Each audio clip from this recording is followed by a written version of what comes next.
people losing faith in government, people losing faith in politicians. And that's really, really very, very sad, because it's an erosion in democracy. That's what we're seeing, is people don't believe in government anymore. So one of the things that I will do is to let the people know how I'll govern, and I will always be in communication with them, because remember, the people elected me, and it is absolutely their right to know exactly how I'm governed, and that's what they'll get from me.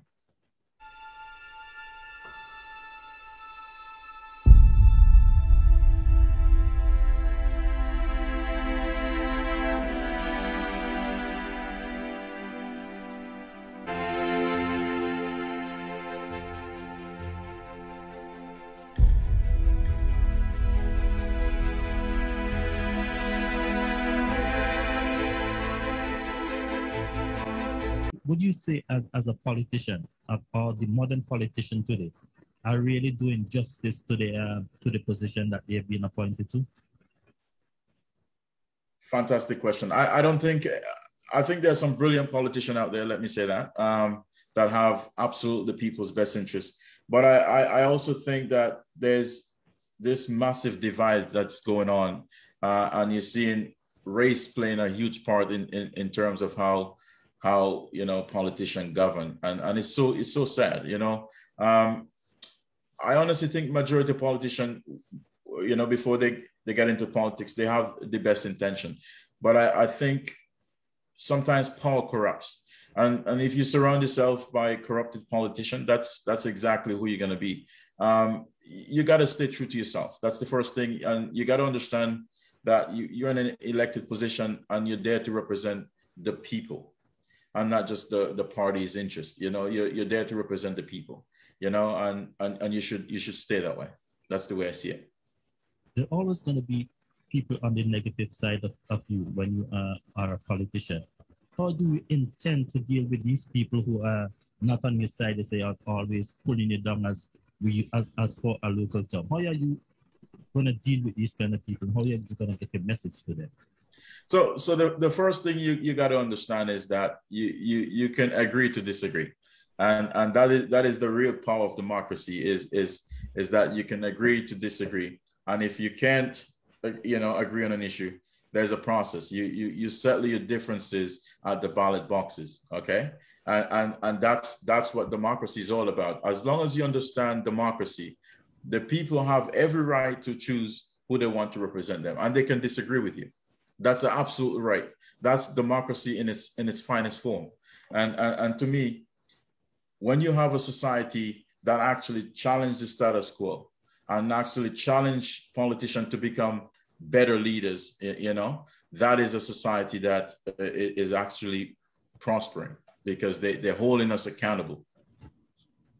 So Mark, again, back to, so for the purpose of our listeners, you'll be running for the NDP that's now in power, right? Is am I correct?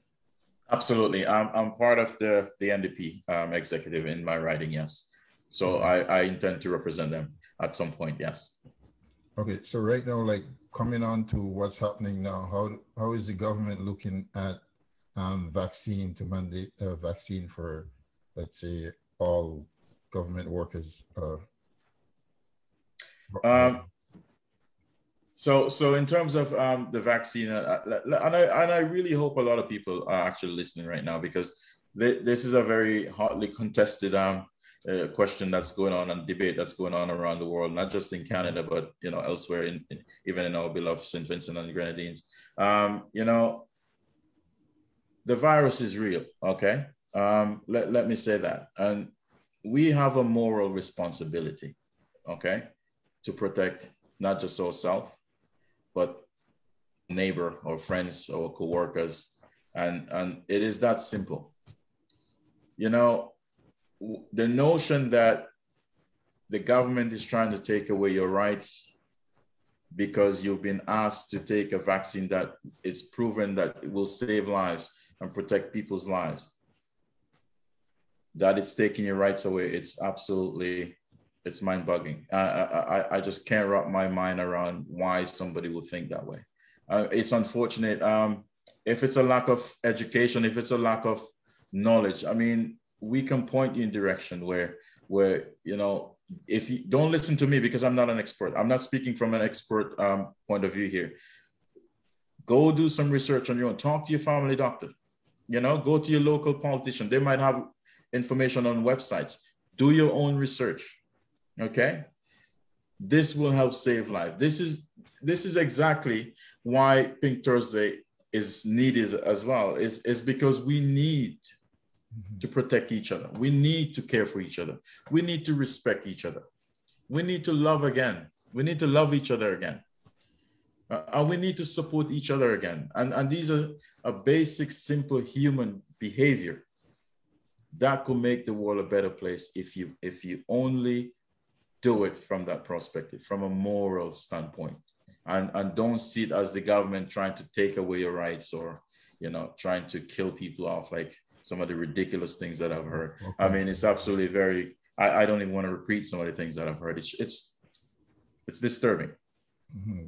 Well, it's general, right? People would take that 1% that's negative and make it the subject of the issue, you know, and the others, they'll ignore it, you know. So I'll say too, you know, if you want life to go back as usual, we have to reach a stage where, you know, we get vaccinated, or, you know, especially if you're going to be dealing with the public. I mean, I must admit, I was like one of the biggest critic of the vaccine at the beginning, but I realized that I'm facing people every day in my job, and, you know, I'm going to need it for me. I didn't want to be ignorant of the fact of the vaccine. I try to educate myself about the vaccine, and now, you know, I couldn't wait to get my second shot, and thank God I had my 2 shots. And, you know, so I mean, it's a choice for people, and I hope everyone, like you say, will, if you're not sure, read about it, you know, or you know, look up the internet, you know, Pink Thursdays, you're there for, you know, that kind of support and stuff like that, because I've seen, you know, on your website where people actually give you, you know, your prep for being there for them, you know, and in their struggles, you made a difference in their lives. So, you know, again, kudos to you, my brother, for, you know, what you're doing.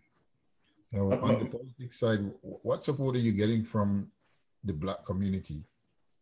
Absolutely. I'm getting quite a bit of support from the Black community in terms of, you know, my vision with Pink Thursday, because they absolutely see, they're starting to believe now that, you know, here's actually somebody that can represent us, you know. This is a man that actually uses his own time and his own resources to actually championing for cause that actually gonna make lives better for not just people in the Black community, but everybody. He's somebody that we should absolutely support, and I'm actually getting that kind of support. And I got to give a shout out to my good friend on CFRO FM 100.5 in British Columbia. Mel, he actually gave us a big shout out on the radio station a couple of weeks ago, and that makes a huge difference. So, and he's one of those persons, a well-known established Black leader in our community. So yeah, I'm getting that exposure and that kind of support. Yes, and it's really comforting. Mm-hmm. So here's the surprise. So we over in Ottawa, right? We're gonna pay at Vincy Internet Radio. We're gonna pay for 2 T-shirts to 2 of our faithful listeners. So I'll let the big man Sip decide how he's gonna go about doing that. But we're gonna pay for 2 of those T-shirts, you know, in support of the people over here who are struggling, you know. And like I said, Vancouver also has a lot of Indigenous people, and I think they probably need more support than others in terms of mental health and stuff like that. Have you been active in that circle as well? Yes, yes. Like I said, I've been supporting a lot of different groups. I've been part of the Indigenous group as well, supporting their. I mean, when they had this, you know, discovery with all those kids that, you know, in those residential school.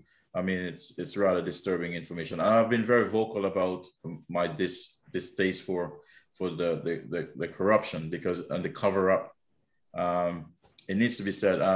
it was a massive cover up, and finally the truth has been told, and it's very shameful, you know, because this is information that the indigenous community was saying for years, but finally, you know, it's manifesting now, and I've been very, very supportive of that community, and I will always and continue to be of some support to not just the indigenous group, but other groups around Canada and around the world, as a matter of fact.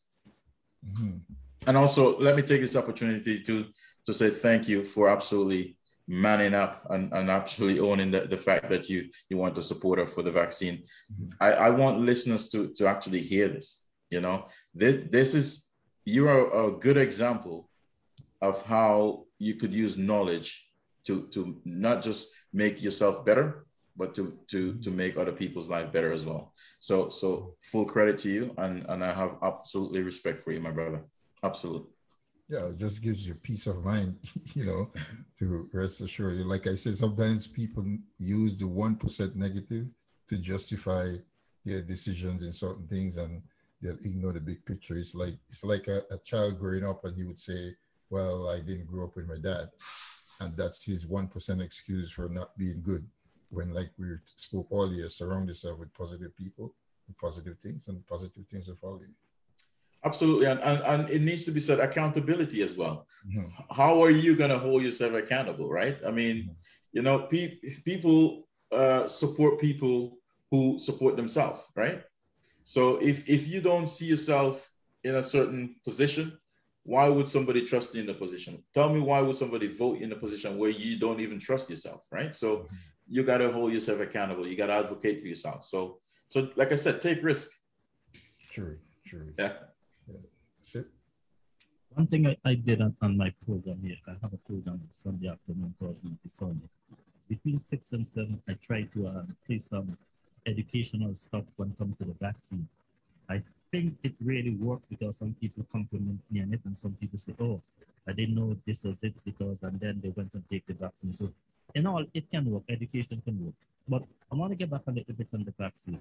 The government of Canada has implemented a policy with every member should take the vaccine. How you look at it, and what's your views on it? I absolutely think it should have already been done. It's better late than never. That's what I'm gonna say. Like I said, it boils down to, you know, our moral responsibility that we have to protect each other. There's enough research that suggests that the vaccine does save lives. So, I mean, that's the easiest decision I think Justin will ever make in his life, to be honest with you. And I think some of the big banks here has followed suit. I think for sure Scotiabank has given the workers, I think, until the end of September to declare the status when it comes to the vaccine. And other businesses are even following through, because I know where I work right now, if you are a member of my organization, they did an audit. So everyone who is now coming into the organization must come in with a full slate of vaccine. Do you think that this is where the most government and organization are heading? Absolutely, and like I said, it should have already been done because I mean there was enough evidence that suggests that the vaccine was a success, and I think what the government and governments around the world have done is really give, you know, the people the opportunity to do their own research and to actually make the decision themselves. So to the anti-vaxxers, they're actually empowering the government to create laws to actually enforce them, you know, by not doing it themselves. And that's not the way any government wants to govern, I can tell you that. But when you're in a position of government like that, you have responsibility to protect each citizen, and you must act. And if there's a cure and there's a evidence-based vaccine that will protect and save lives, like I said, that will be the easiest decision any leader will have to make. That's a very easy decision to make. Because I don't think leaders really want to make decisions to influence the negative side of life. I think we know the governments are here to protect the people. And as you say, if you refuse to take the vaccine, then the government has to put in some kind of measures to make sure that the other citizens are protected. Absolutely. It's that simple. And I think, you know, I have to give you credit, CP, for actually taking, you know, part of your show to actually provide education to people, because I really honestly think it's a lack of education. And you know, people, once they're educated and they understand the pros and cons of the vaccine, I honestly think in good faith, I'm making this statement in good faith, I honestly think that the people will make the best decision, and they'll take the vaccine. Yeah. Because I think we mustn't get away from it. Some of the negative things on the vaccine is because people are benefiting financially and benefiting financially from it. And that's some of the problems that we are facing. They know they took the vaccine. They are encouraging you not to take it because they're making a big financial benefit from it. That is, again, that is disturbing. That is disturbing. Here's the thing. It's any individual, let me put it this way. Any individual that is in a position of power who took the vaccine and encouraged citizens to not take the vaccine because of monetary gain, there's a special place in hell for you. There is. That's all I can say. It's shameful. You have the same thing for you. The station that is with the best price of Vincentian and we have an interview with the young upcoming politician Mark Williams from out in BC, and we're gonna ask him a lot more questions. We're gonna be more careful. So Mark, this is a political one. You've been elected as member to represent your community. There are people in that community who sometimes always see you as a negative person and you cannot reach them. How are you going to make the steps towards reaching these people that you want to bring on your side? Great question. So one of the things I'm going to say is that we can agree to disagree. So when you're governing, when you're in a position of power, there will always be opposition. So one of the things that most leaders and great leaders do well is they listen to the people, even if they disagree.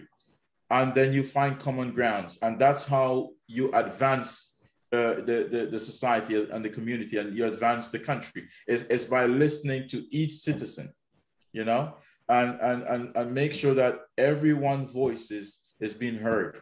You may, like I said, you may not be able to fulfill every agenda that's been promised to the people, but it is also the leader's responsibility to communicate that with the electorate and to let them know that, hey, I didn't get it done this time. I heard you. Let's create an idea and a vision to have it done the next time around. And I think if you have that kind of approach with the people, and the people have faith in government again. So Mark, this year, Mr. Trudeau just announced we're going to the federal level, just announced the calling of an election. Do you think it's the right time considering COVID? I don't think any time would be the right time. I mean, because, you know, there's always going to have opposition. And that's one of the things that we need to agree that, you know, people are going to disagree with. Even if he called it next year, it's people still going to disagree with him. There's really no right time.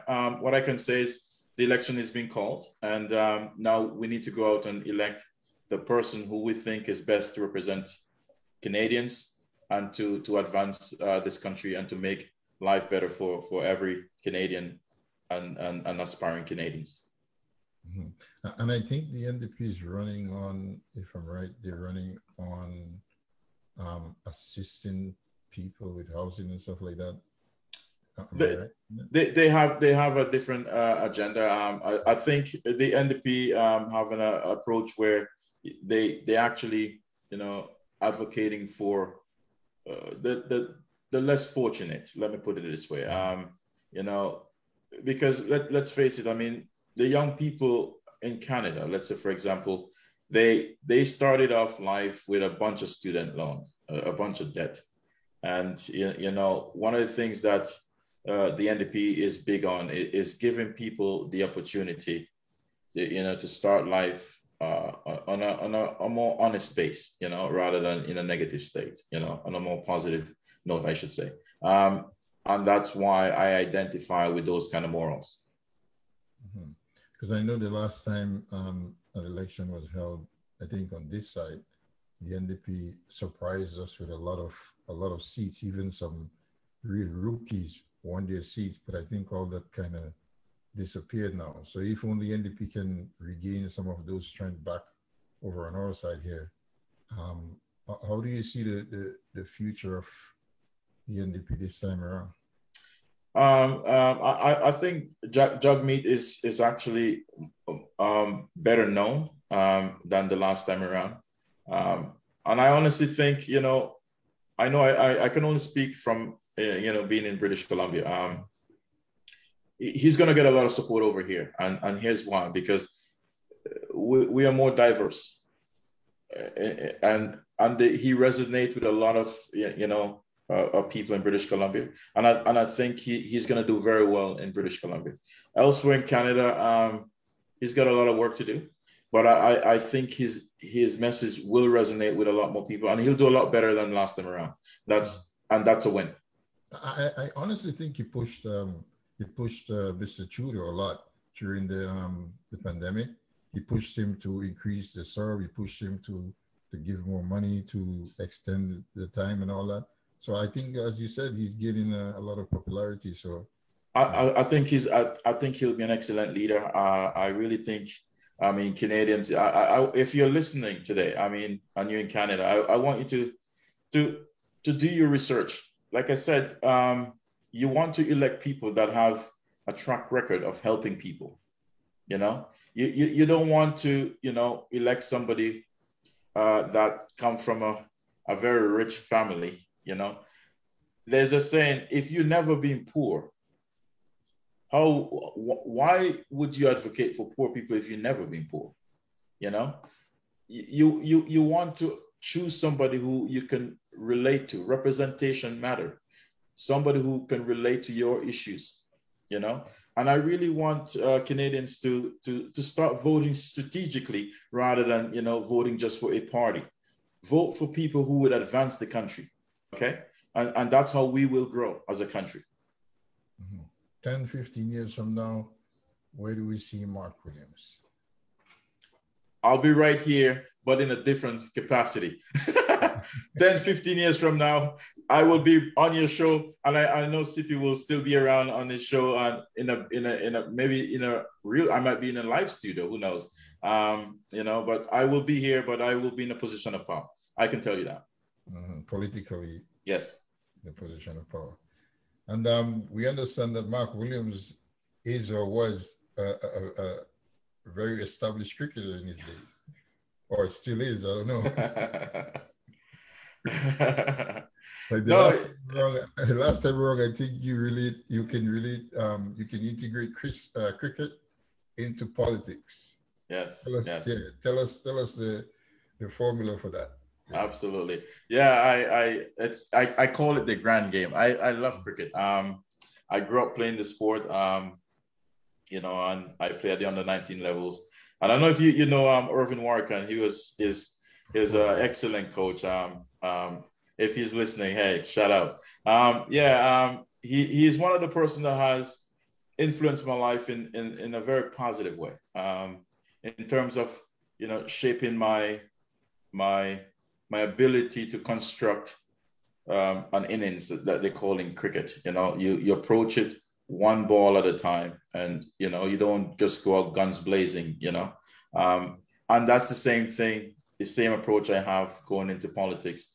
I listen to one person at a time. If you notice what I'm doing at Pink Thursday is I feature one person at a time. I listen to one person at a time. That's how I'm building an innings. If I could, transfer my knowledge from cricket into to politics, is you got to be able to stay humble and realize that no one individual is bigger than the game.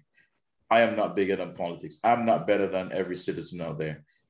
I am who I am because they voted for me. They gave me an opportunity to represent them. And it will be the same approach I have towards building an innings in cricket. It will be the same approach I have in building a society that will prosper for every citizen in my riding.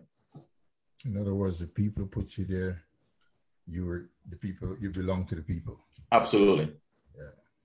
Yeah, I can see that happening, Mark, because you really have took this Pink Thursday thing and you took it to really another level. And like I said, you didn't have to do all this. You were not the one. You have never experienced the real bullying per se, where you're depressed and stuff like that. You just saw things are happening and just jumped into it. Sorry, because you know you can make a difference. So I know in your political career, and I'm hoping that people are listening in your political career, you're gonna transfer that same energy into helping and serving the people in your community, and we're looking forward for it. That's why Sip and I are always, man, feel free every time. If you want to come every month, we will chat with you every month, and we're so proud of you, man, as an immigrant, as a country boy, or if you say a homeboy, and yeah, like looking at your Facebook page, and folks, if you're not in tune with Mark's Facebook page, go to Mark Williams, or you'll see his Pink Thursday Facebook page, and you would see that the kind of people who are attracted to the page and the things that he's doing and the difference he's making in people's lives. So, on your political career, man, I know you would do good. I'm sorry I'm not out there to cast my vote, but you have my blessings. No, I appreciate it. No, I believe in track record. And this is why, I'm also, I didn't want to be a bystander, for the things, like Martin Luther King says, at some point a man has to take a position. You have to take a position. And I've taken the position against injustice. And I have a love relationship with injustice. I will fight for people who've been, denied justice, and that's my approach is, and you need to, demonstrate that, not just say you are for something. You have to have that track record, and that's why I want, if you're listening today, I want you to know I have the track record. I have the track record of advocating for people and taking initiative and not just be a bystander. I won't get into politics because I want to make money from politics. I'll get in it because I want a better life for you and your kids and your grandchildren. That is exactly what you'll get from me. That's it. How you look at your party, say being in power, when you see it and your party in power, and there's a project that you want to put forward, and for some reason you're not getting the support of the other members of your government. How are you going to sell your ideas to them to make sure that they come on board and make sure that they help you with your project? So first and foremost, I mean, every person in a political party is in an elected position, okay?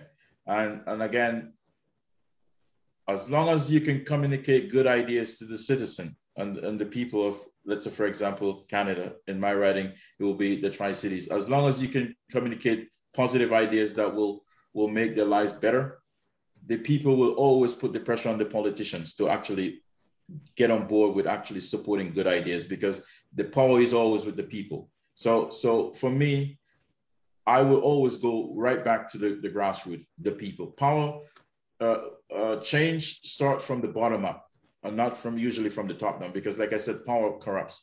Some people get into politics for the wrong reasons, like you said earlier on the show, to enrich themselves. And as long as you can communicate good ideas to the citizen, they will actually apply pressure to the person in power, and they'll get on board. That's how I will make a difference. How you look at leadership in a political party? How do you classify leader, a good quality leader? A good leader, first thing, a good leader empower other leaders, and they can only do that by listening. A good leader listening. They don't always be the one out there up front. A good leader sometimes take the back seat and actually create another leader. That's what leaders do. A good listener. That's the first thing I admire about any leader, your ability to listen. I think that those leaders are some of the quality leaders that we are missing today. Leaders who listen to others. I didn't hear that question. Can you repeat your question for me, please? Thank you. Do you think that we're missing those quality type leaders, the one who listen to other people? Absolutely, absolutely, absolutely, no doubt. I mean, we are seeing a moral erosion. I mean, in not only in terms of morality, but in terms of democracy as well. You have people, let me say, you have too many people getting into politics for the wrong reason. And it's showing, because you can see the chaos that's going on around the world here. There's protests everywhere. There's protests everywhere because people don't believe in government anymore. And that's a testament to the failure of some of the people that gotten into power. And again, I really, really hope that people are listening and really do their own homework. Elect people who have a track record of fighting for you. Okay? Not just because they have money or somebody fund their campaign. Elect people who have your best interest, and they'll represent you well. So you think leaders, as quality leaders, as we're looking for, will be someone who, as we say, down-to-earth person that will really help the people, rather than somebody who has a little habit and just waiting for the next election? Hey, let's use a story of Jesus. Who was Jesus Christ, right? He was a very simple, down-to-earth man, right? Every good leader listen to the people. There are people who talk with you, eat with you, they listen to you, they play games with you, they work out in the same gym with you. These are people who you can relate to. These are not people in some fancy car or jet that you don't have access to, that they just come around once a year because they have the money and the funding, you know, and they literally buy your vote, you know. You get what you pay for, you know. You get what you pay for. So if you elect people like that, don't be surprised. Don't be surprised they don't have your best interest. You must do your research. You must do your homework, and let's hold leaders accountable. Elect people who has a track record of advocating for you. That's how we're going to that's how the people have the power to create a change and use democracy to their advantage. It's a beautiful thing, democracy. As you said, democracy, I think democracy is kind of declining now. There's lots of people now who disrespect and doesn't hold that high respect for politicians and leaders anymore. How do you look at that? I mean, rightfully so. Like I said, because you have too many leaders, like I said, gotten into politics because for the wrong reason, to enrich themselves. And they fail to advocate for the very people who voted for them. No wonder why you're seeing this kind of chaos. Are you surprised? I am not. I'm absolutely not. And here's what I would tell every citizen that is listening. The power is always with you. If you don't like something, vote. Vote. That's where you'll make a change. Vote. Don't just complain. Vote. And when you say you out for campaigning for your seat and whatever ridings you decide you want to represent out in DC, and there's always somebody on the sideline who's always trying to go into your personal life. How would you kind of handle that situation when somebody tries to, as we say, dig up dirt in you? Yeah. Well, here's the thing. Everyone have a right for privacy. And here's one of the things that I'm big on is respect, you know, and it all boils down to respect and asking question in good faith. If somebody asks me a personal question in good faith, I would absolutely answer it. If you ask me a personal question with the idea to create a negative campaign for myself or for my family, I would absolutely not answer it. Yeah. And I have every right for privacy. Yes, because I think a lot of people believe that you're a politician, they can just go and just say anything negative about you. When you decide to take the right action, they call you all kind of different names because they think they should just put everything out there for you on the street, and you shouldn't have any control of the things that say about you or the quality things that say that you have. And you know, Cippy, like that, I'm really, really glad. That's absolutely a brilliant question, you know, and I really hope that the people out there understand that they control politics. The power is always with the people. if the people don't choose to buy into the notion of negative politics or negative campaigning, politicians can't go along with it because they won't get any support.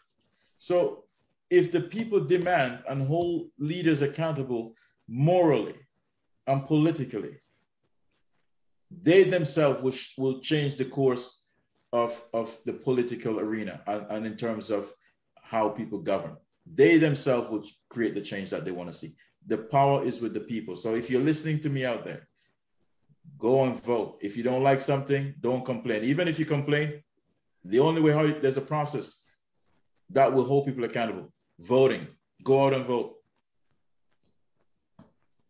Would you say that in your campaign, would you talk to the other person and say, okay, we're gonna have a nice clean campaign. We don't want any negative things, or we're gonna encourage our supporters from being negative, only look at the positive side of things? Absolutely. I mean, I will do nothing different than what I'm doing at Pink Thursday. So let me state this again for our listeners. At Pink Thursday, we promote three things: respect, support, and love. And I will never change one bit when I enter the political arena. I will never change. I expect everybody to treat each other with respect. I will treat them with respect. And we're going to agree to disagree on ideas. We're going to run our campaign on ideas and make sure that the people are voting for somebody who has their best interests. The person with the best ideas, I think, should be the best person to lead, and not the person with the most money or the most, likes on Facebook or social media. I think the person with the best ideas should be given the opportunity. I think that Pink Thursday has really motivated you a lot to go into politics and to represent people? Absolutely. Absolutely, no doubt. I will not be here talking to you if I didn't hold myself accountable. I hold myself accountable by doing the things I expect other people to do. If I want to lead and expect the citizen to follow what I'm saying, I have to be in a position where they can see me, actually applying and doing the same things I'm asking them to do. I don't want to be one of those leaders that will do what I say, but don't do what I do kind of individual. I want to lead from a perspective where, I want people to see me as an advocate for them, and actually not just hear me talking about it, but actually doing it. And once people are able to see that themselves, it's a lot easier for you to lead. Oh, okay, Mark. So I know it's a long way off or a while from now, but and I'm going to use like on the positive. When elected, yes, what would be the first thing on your mandate, or what would be the most important mandate you would like to carry out? Equity. I'm big on three things. I'm big on diversity, I'm big on equity, and I'm big on inclusion. Those are the three things that I'll absolutely be at the forefront of in any decision I make. It will always be around these three things. Anytime I'm making a decision, is it equitable? Is it inclusive? And is it diverse? Those are the three things that will govern me with any decision that I'll be making. Mm-hmm. So, but some would say like politicians generally sell things that people want to hear and stuff like that. How or why you think people should trust you into that position again? So if I can correct that, I will not be selling things people want to hear. I will be selling things that will better their life. That's what I want to sell. And in that, you'll again listen to the people. Absolutely. Absolutely. You're like, how old were you when you came to Canada? I was a little boy. I was 18 years old when I was 18 years old. I was a long way ago. Boy, that was scary. I mean, here's a story. I came from a very, religious family. I'll say this. I hope, Mom, you're not listening. I wanted to get away from, Christianity for a little bit. I wanted to live my own life, as simple as that. And, I immigrated to Canada. 18 years old, I came to a country shell shocked. It was a big country for me. Like, oh my God, like I'm in Canada. I don't have a lot of family over here in British Columbia. At the time, it was just my sister. You know, I had to explore, and for me, it's my upbringing that really, you know, shaped my destiny. You know, Mhm. and I want every young man or woman who immigrate to Canada. I want you to believe in yourself. That's the first thing I've done. I believe in myself. Okay. I was able to put myself back to school and to create a life for myself without family around, believe it or not, without a lot of influence. I didn't have no role models. I mean, it's shocking. And most young men in our culture can relate to that. We don't have a lot of role models. I had when I was, you know, in St. Vincent, I had my father, you know, I had, you know, people in the community, but here in Canada, no one knew who I was. Nobody knew where I came from. Nobody knew who I am. So it was a testament of taking risk and the foundation I had. And I believed in myself and I believe in my ability. And that's why even up to today, it doesn't matter. Anyone can, you know, try to put me down, but they will never, because you know what? I love myself and I believe in myself first and foremost, you know, and no one can take that away from me. So to every young man and woman, believe in yourself, take risks. Don't ever let no one tell you you cannot achieve something. Do not ever believe that. Believe in yourself. Be consistent.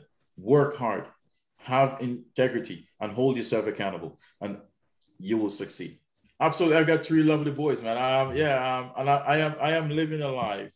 I want my kids to see, because you know when I came to this country, like I said, I didn't have no support, you know, and I have three sons, absolutely lovely kids, and you know I want to be the best role model for them. I want to be and to show them that you know even if I didn't have, I still could aim and become. I can have dreams and I can accomplish dreams.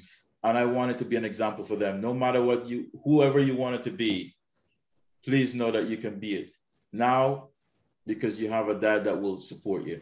You have a dad that will support you. Yeah, I love your confidence. I love your confidence as Yeah, an yeah, yeah, individual, as a politician, yeah. and as a thing. So, what are some of the things that you would like to see? I know earlier on we mentioned that you would like to what was it again? You would like to see in the healthcare service. What else can we look forward to when you being elected?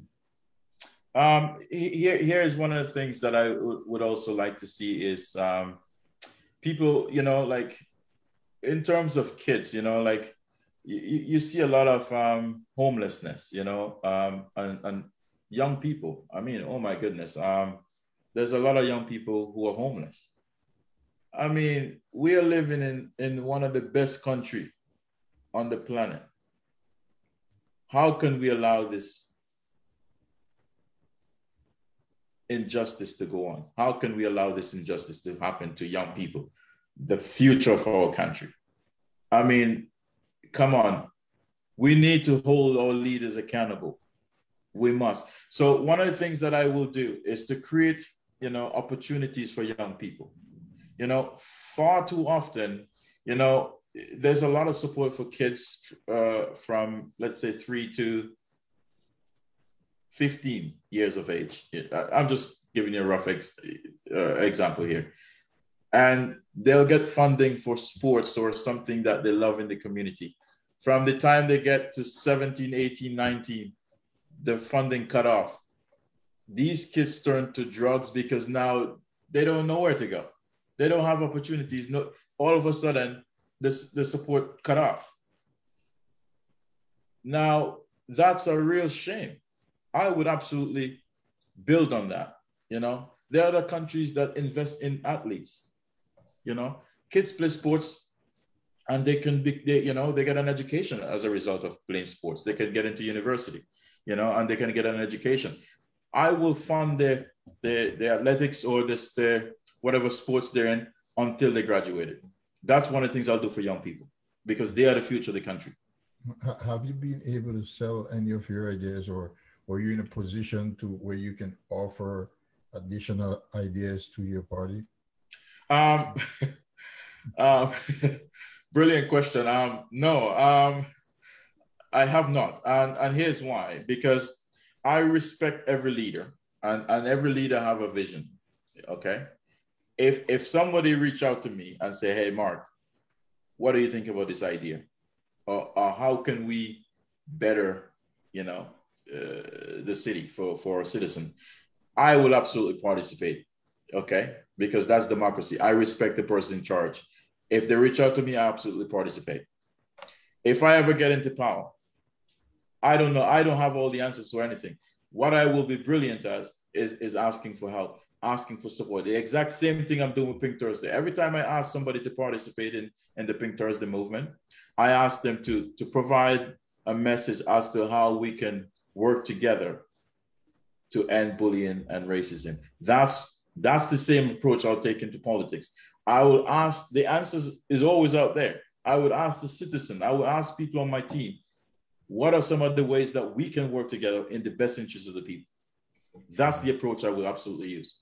Brilliant. I love that answer. I wasn't expecting that, but it brings out the honesty in you, and it also brings out the way you can go around the diplomacy for to answer it. Because yes, of course, if they don't reach out to you, you have to respect each leader's ability to lead, and that's what I think. But me, I don't know too much into the world of how it works and stuff like that. So yeah, that's a good way to and sometimes to be honest with you, some people look at you and they may not approach you because they think you're not smart enough to give them an answer. Yeah, they totally underestimate you. Mm-hmm. And to me, it comes back to a good leader, right? Exactly. It's a failure because you fail to listen or even reach out for help. I mean, like, it's a missed opportunity. It's a clear testament that you probably not a leader, because most leaders do not underestimate anyone. And every individual on this planet have an answer, believe it or not. Mm-hmm. Use it. We have resources, use it. Mm-hmm. I believe in that too. I believe in, it doesn't cost you anything to listen to someone's idea. Mm-hmm. You don't have to take it. Maybe you can use two different ideas and blend them, marry them, and get something out of it. So, you're definitely on the right path to success. Again, I just wish I was out in BC to cast my vote, and I wish I could vote, multiple times. Again, not because we're from the same, but it's just because, like, I just love the idea of how you go about, your political venture. Absolutely. Thank you. I really appreciate you saying that. And I want every listener out there that's absolutely listening to this interview. I want you to know that, I will always listen to you. I will always be a person that will value your idea. Every single person, no matter how small you are, have an answer, have an idea. But it's really up to the leader to really harness all those ideas and make it work in the best interest of not just a group of people, but for everybody. And that will always be my focus. How do I work in the best interest of everyone? Like I said, diversity, equity, and inclusion. These are the three things that will absolutely guide every decision I make. Thank you, Sip. Mark, coming from a family of about, I think, 7 of you. I think Eight, man. There's 8 of us. I have 7 siblings. Yeah. We grew up in the same area, and I miss number 5 and number 6. Number 5 is Mark. I think number 6 is the sister, something like that. No, I'm number 7. I have a younger brother. I have a younger brother. Yes. So I could write everyone out except you and your sister. I don't Angie. know how I missed those 2. But coming from a family of that, where sharing is always one of the big things that I know that your father implementing. How you put this now into your life? I'm gonna manifest it into your political life. Absolutely. I really like the way you phrased that question and give me the opportunity to explain a little bit more of my background. Yeah, coming from a large family, it really taught me the importance of community. I mean, I had that from growing up, the importance of sharing and working together was something that was big when I was growing up. How I could transfer that into politics is the same thing. I am who I am because my siblings were able to support me. It's that simple. The same idea, politics. I will become a better leader if the people support me and give me the opportunity. I will now need to listen to the people and absolutely start working in the best interest of people with their own ideas. That is how I will absolutely govern based on how my upbringing was. I will share ideas with them and they will share ideas with me, hopefully. Let's acknowledge some people who are listening. We have Annette, we have Monica, we have Kelson, Lorna, Kendall, and Sonia, and also we have Hilda. Thanks a lot for listening. Absolutely. Big shout out to all the names that were just listened by Cippy. Yeah, I want you to be a part of what we're doing right now is each one teach one mentality. We need to create a better world. We need to create better societies, and we can only do that when we work collaboratively. Okay, so share the idea with Pink Thursday with your friends. Moulton, anything in wrapping up? Mark, I just want to say, man, how proud I am as a Canadian, a Vincentian, as a brother, someone from, we may not know each other from back home, but we're definitely from the same area because I'm from the same one. Yeah. I remember your other half is from Byron here. Yeah. Yeah. So there's something about Byron people. Like the other day we had Hilton Duncan on the program. Very talented. Again, another fruit from Byron. And we have CP. Yeah, I just want to say, man, how proud I am for you for representing us, because you're not only representing us as Canadians, you're representing us as Vincentian, on the whole, and you're representing us as an immigrant. You're representing Black people. You're representing with Pink Thursday. You're representing all different nationalities, all people, of all walks of life. I just want to say, keep up the works and just wish you nothing but completely the best in the future election coming up. And I know you will make a difference. I just want to let people know that, you're a man of integrity and, they should trust you with your vote, So thank you again, man, and big up yourself. Mark, anything you want to let the people know that we didn't touch on? Absolutely. Let me take this opportunity to thank you, Cippy and Moulton, for a well-constructed interview and to give me the opportunity to voice my ideas and to get people to understand a little bit more about who I am as a person and foremost as a person and then as a politician, what my ideas are going to be like. I want you to know one thing, that no matter how difficult some politician might be, or how divided or divisive, I should say, some politician might be, or how you might have your difference as to how the democracy is eroding, I want you to have faith.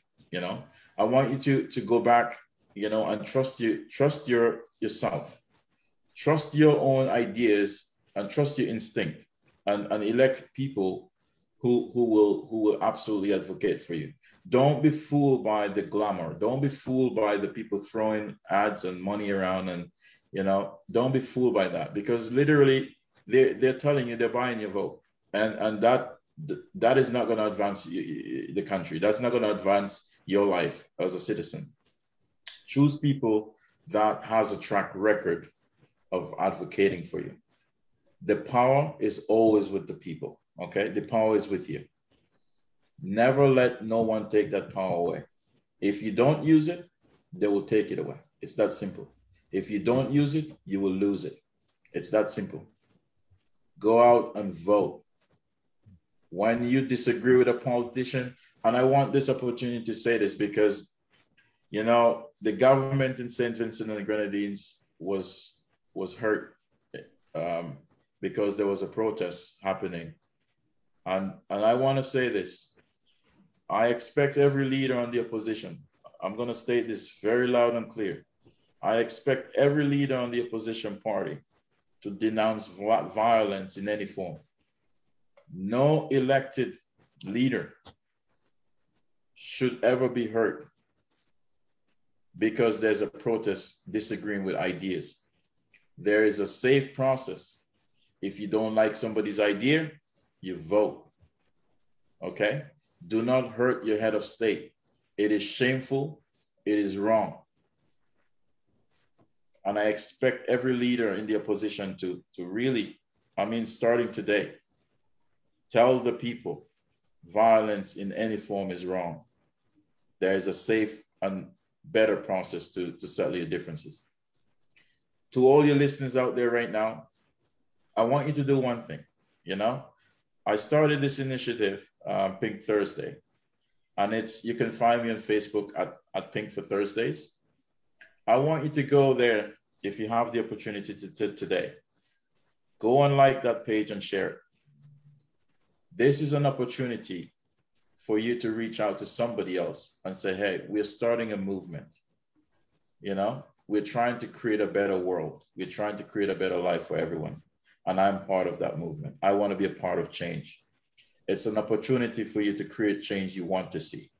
This is how we can mobilize. This is how we can make a better place for all of us. And thank you for watching and thank you for listening. And you know what? Have a fantastic weekend.